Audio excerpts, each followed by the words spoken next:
that I was at work today, but I am. I am. And it's kind of interesting how I feel like COVID has changed the dynamic across the board on what people will wear in the workplace and how people have gone virtual. Today I want to talk to you a little bit about what my stance is on the old dressing formal versus informal, casual versus uppity. I don't know. That's not the right word. Anyway, so I take the position of casual. I take the position of casual, and I think that it's important that I back it up a little bit. So let's start with this. Chapter 9, there's a couple of significant areas that I picked out. I picked out two. One being functional departmentalization. Having departments that are given the ability to fall within a certain, we'll say, dress code. Give them some lateral movement. Doesn't have to be black or white. Sales should be wearing dress suits, maybe no tie, but something definitely professional. Whereas a couple of booths down, Gary, who's just hammering on customer service, why not? Let him have that. As long as his work reflects his ability, it comes down to nobody wants to walk into the workplace and it's like, yee-haw, everybody, we're wearing what we want, we can do what we want. No.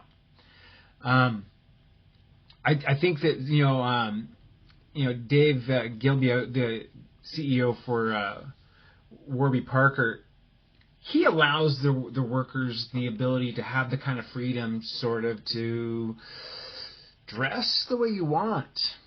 But just know that that freedom can be taken away as soon as we feel like your work isn't in a proportional response to how you feel.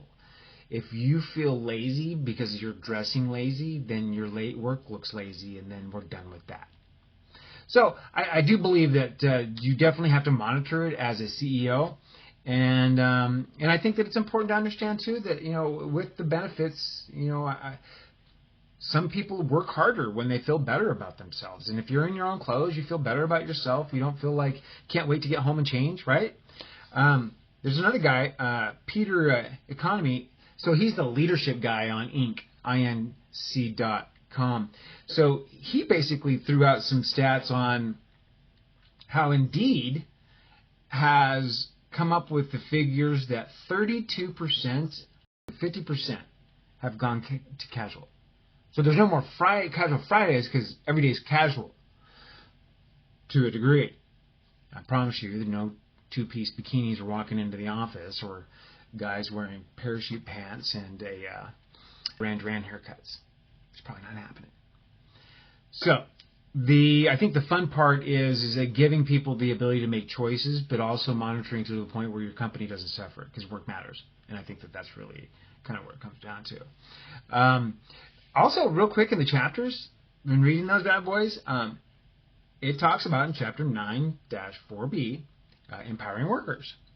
And you can implement the idea that empowering your workers to make choices within the company also falls in line with dress code and how each department is looking and how they reflect that particular position. So I feel like, when I worked at Rob Green's and I wore a suit every day, it's because it was very much appropriate for that job. But then I go work for the restoration company and I'm wearing blue jeans and a t-shirt because I know it's going to get smoked. So I think that it's very much work appropriate and it has to line up. It has to make sense. You know what I mean? So I don't think that it should be blanketed, but I definitely think that people should definitely not have to wear the tie and, just feeling like they're in corporate robot mode.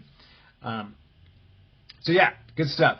Hopefully you can appreciate my stance. Also knowing that there's other layers that have come about. What about general neutral clothing? What about how we address the tattoos and the ear piercings and stuff like that, nose piercings? I feel like, at the end of the day, that's going to probably come about too. Is how do you want your company to be reflected towards your customers? Because those are the kind of customers that you're going to get back. Maybe not always, but it definitely. If I'm out there wearing a 3-piece suit, I'm probably going to bring 3-piece suit kinds of customers to the table. If I'm out there wearing, and I'm all sleeved out with tattoos and wearing the grunge, then those are the guys that are coming to the table, and are they reliable? I don't know. Maybe. So definitely something to think about. This has been fun. I appreciate you guys. Have an awesome Christmas, and thank you.